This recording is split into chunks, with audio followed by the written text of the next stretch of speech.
मान मंडली बापा माँ मैंने मोर लक्ष्य कर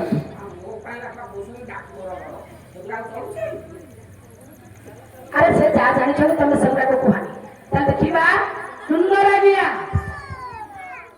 खेले देव देव महादेवंकर पूर्व राज्य स्त्री राजा दक्षिणकर पूर्वर कन्या तले सीए केमिति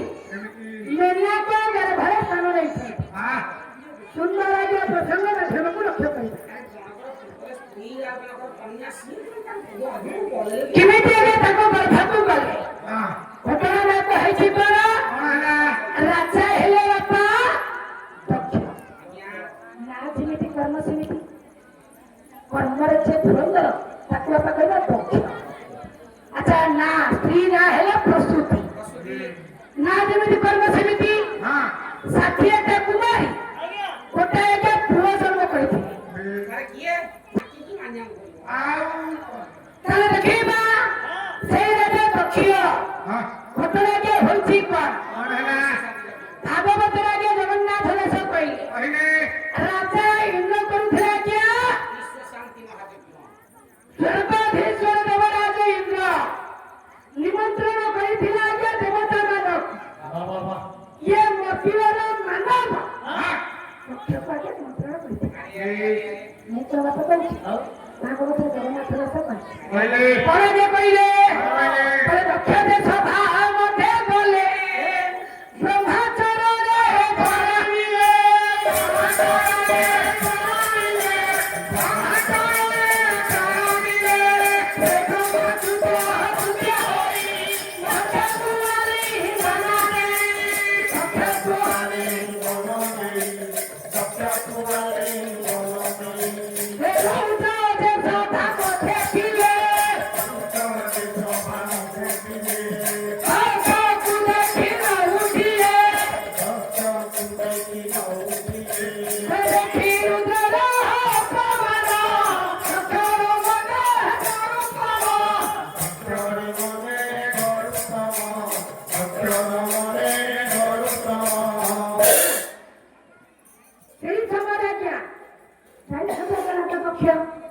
खुशी छबिया के ब्रह्मा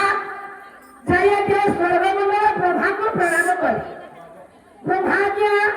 आशीर्वाद करे आलिंगन करा के राजा पक्ष बसी थिले बापा किए देखो महादेव महादेव तो बसी छथि सबुआ के अन्य देवता माने महादेव को प्रणाम करछे सकल देवता माने महादेव को प्रणाम करछथि बाबा राजा दक्ष देखी कहले ये हूँ मोर जुआई मुहेर ससुर नहीं मु ससुर से जई पुआ मु ससुर से मु पुआ से ससुर पुआ हां ससुर हो जई पुआ ससुर पुआ ना तेनु चिंता करा के राजा दक्ष वर्तमान ये पेपर सभारे मो जई हो मुझे प्रणाम करिबो तो सभारे शिव प्रणाम करिबे राजा दक्ष आज्ञा मनरा के आग्रह आज्ञा ना जईता आज्ञा पोजीशनटा बड़ ससुरर पोजीशनटा कम काई ना मोतियर मानव हेला आज्ञा राजा दक्ष नहीं हम छान आउ देवदेव महादेव हेला के भगवान तर महादेव प्रणाम करिबा क्या ससुर आनंदित मनराजा जानते मनराजा भावना बापा मैं जई मते प्रणाम करिबो हेले बापा राजा प्रणाम करिबे आपण माने चिंता करना हती का गहरी कथा गरीब आगे बापा की गरीब बापा दैव वसंत आज्ञा बताए धनी घर जया करिथिबो ये तो रंग कल्याणकर भाई बात इंजीनियर भाई के हेजुवर आज्ञा गरीब बापा आधा से गरीब बापा जदि आज्ञा इंजीनियर घर को जीव ससुर जीव ताले से ससुर को आज्ञा इंजीनियर भाई को प्रणाम करिबो करिबो ये गरीब ससुर मो घर को आइछि ताले देखाठी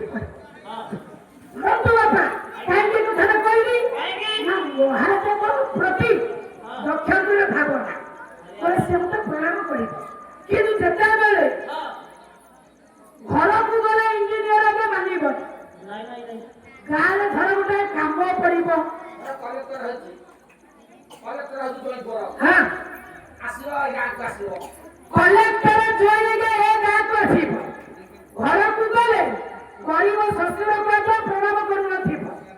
କିନ୍ତୁ ଗୋଟେ କାମ କରିବ ଏ ପୁଅ ସେଇଠି ଯୋଉ ଡ୍ୟାମ ହଉଛି ହଁ ଗୋଟେ ଘର ବ୍ରିଜ ହବ ବିଭିନ୍ନ ପ୍ରକାର କାମ ଅଛି ଆଜ୍ଞା କଲେକ୍ଟର ଆସିଲେ କାର୍ଯ୍ୟଟା ହବ ଆଜି ତେଣୁ କଲେକ୍ଟର ଆସିବେ ବୋଲି ଆପଣ ଆଜ୍ଞା କେତେ ସାଜସଜ୍ଜା ନାଇଁ କଲେକ୍ଟର ଇଏ ଗରିବ ଶ୍ୱଶୁର ଘର ଗାଁକୁ ଆଜ୍ଞା ଆସିବେ କଲେକ୍ଟର ଘରକୁ ଆଜ୍ଞା ଶ୍ୱଶୁର ଗଲେ କଲେକ୍ଟର ସମ୍ମାନ ନ ଦେଇପାରେ କିନ୍ତୁ ଯଦି ଏ ଗାଁ ତୋର କଲେକ୍ଟର ଜ୍ୱାଇଁ ଆସିବ ପ୍ରଥମେ ବାପା କାହା ପାଖକୁ ଯିବ ଆପଣ ଚିନ୍ତା କରନ୍ତୁ କାହା ପାଖକୁ ଯିବ କାହା ପାଖକୁ ନା ଗରିବ ଶ୍ୱଶୁର ପାଖକୁ ନାଲି କାରୁ ଓହ୍ଲେଇବ ପାଦରୁ ଜୋତା ଖୋଲିବ ଏମିତି ଆଜ୍ଞା 25 ଲୋକ ବସିଥିବେ ଯାଇକି କଲେକ୍ଟର ଜ୍ୱାଇଁ ଇଏ ଗରିବ ଶ୍ୱଶୁର ପାଦ ତଳେ କରିବ ପ୍ରଣାମ ଚିନ୍ତା କରନ୍ତୁ ବାପା ଜ୍ୱାଇଁ ଘରକୁ ଗଲେ କଲେକ୍ଟର ଜ୍ୱାଇଁ ସମ୍ମାନ ଦେବ 25 ଲୋକ ମଧ୍ୟରେ କଲେକ୍ଟର ଜ୍ୱାଇଁ ଯେତେବେଳେ ପାଦ ତଳେ ପଡ଼ିବ ଗରିବ ଶ୍ୱଶୁର ମନଟା କେମିତି ହଉଥିବ ଭାରତରେ ଆସିବ କ୍ରେଡିଟ୍ ବାହାରକୁ ଆସିବ ନା ତ ସେଇଭଳି ରାଜା ଦକ୍ଷ ଚିନ୍ତା କଲେ ଇଏ ହଉଛି ଯେ ଶିବ ମୋର ଜ୍ୱାଇଁ ବୋଲି ତା ଶ୍ୱଶୁର ତା ପୋଜିସନଟା ବଡ଼ ମୋ ପୋଜିସନଟା ସାନ ବର୍ତ୍ତମାନ ଇଏ ଶିବ ମୋ ପାଦକୁ ମୁଣ୍ଡିଆ ମାରିବ ଏ ଆଶା କରିବାକୁ ଯାଇଛନ୍ତି କିନ୍ତୁ ଯେତେବେଳେ ଆପଣ ଅତିକ୍ରମ କରି ଚାଲିଗଲେ କିନ୍ତୁ ଆଜ୍ଞା ଶିବ ଭଗବାନ ଦକ୍ଷକୁ ପ୍ରଣାମ କଲେ ନାହିଁ ସେତେବେଳେ ଆଜ୍ଞା ପ୍ରଣାମ କଲେ ନାହିଁ ଅତିକ୍ରମ କରି ଚାଲିଗଲେ ରାଖିଲା ଆଜ୍ଞା ଦକ୍ଷ କେତେ ଆଶା କରି ମୁଁ ଚିନ୍ତା କରିଥିଲି ମୁଁ ଜ୍ୱାଇଁରେ ପ୍ରଣାମ କରିବ କିନ୍ତୁ କଣ ପ୍ରଣାମ କଲା ନାହିଁ ରାଗିଲେ କହିଲେ ପ୍ରଭାବିତ ହୋଇ ଦକ୍ଷ ଚାଲିଲେ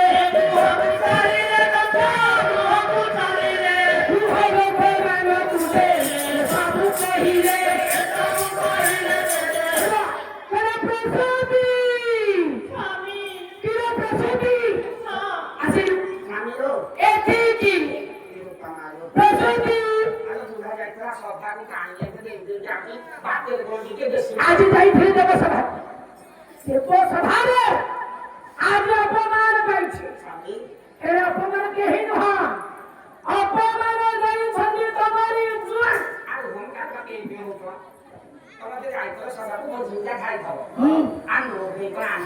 ଚୋପା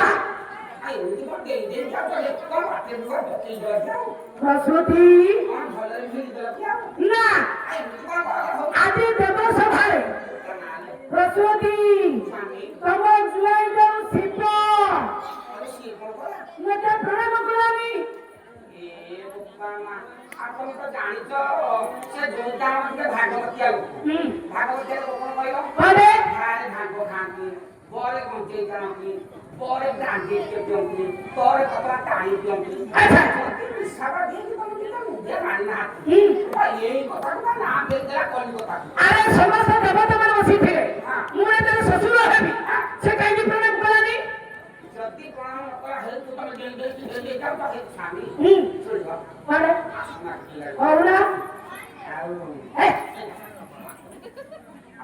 କଣ ହଉ କେତେ ସାହସ ତମର ସ୍ୱାମୀ ମୋ ଆଗ ତମ ବୁଅ ଦେଖୁନା ମୁଁ ଦେବା ଦେଇ ତମ ନାଇଁ ନାଇଁ ତମେ ପ୍ରଣାମ କରିବା କିଛି ଆବଶ୍ୟକ ନାହିଁ ତମକୁ କହିବାର କାରଣ ମୁଁ ଗୋଟେ ଶିବ ବିହୀନ ଯଜ୍ଞ କରି ଆଲୋ ଜଇ ପଟା ଯଦି ମୁଜା ନମାଇଲା ଏ ବୋକରା ଖଞ୍ଜା କଣ ହଉଥିଲ କହୁଛି ଶିବ ବିହୀନ ଯଜ୍ଞ କରିବି ମାନେ ଜଇ ପଟା ପ୍ରଣାମ କରା ନାହିଁ କେମିତି ତମକୁ କହିବାର ଅର୍ଥ ତମେ ଶିବକୁ ନିମନ୍ତ୍ରଣ କରିବ ନାହିଁ ତମେ ତ ବାପା ମୁଁ କହିଲି ମା ମୋ ସାନ ଝିଅ ସତୀଟାକୁ ବାହା ହେଇଥିଲା ନାଇଁ କହିବ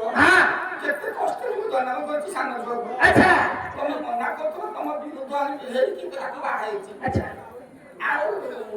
ମୁଁ କେମିତି ନିମନ୍ତ୍ରଣ ନ କରିବି କହିଲ ସାନ ଝିଅକୁ ସତୀ ଆଉ ଶିବକୁ ଏ ଯଜ୍ଞକୁ ନିମନ୍ତ୍ରଣ ହେବ ନାହିଁ କି ତମେ ଖବର ପଠେଇବ ନା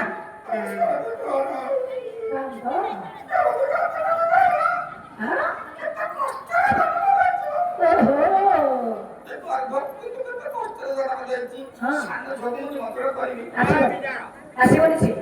ମୋ ଯଜ୍ଞକୁ ସେ ଆସିବନି ସିଏ ଆସିବ ଆସିବନି କିଛି ନ କହିଲା ତୁ ଚଢି ଯାଉଛୁ ବୁଢା ଆସିବନି ଶିବ ସତୀ ମୋ ଜଗତ ଆସିବ ଆଲୋ ସେ ଆସିବ ଆସିବନି କହୁଛି ବା ଆସିବ କଣ ଭାବୁଛୁ ବୁଢା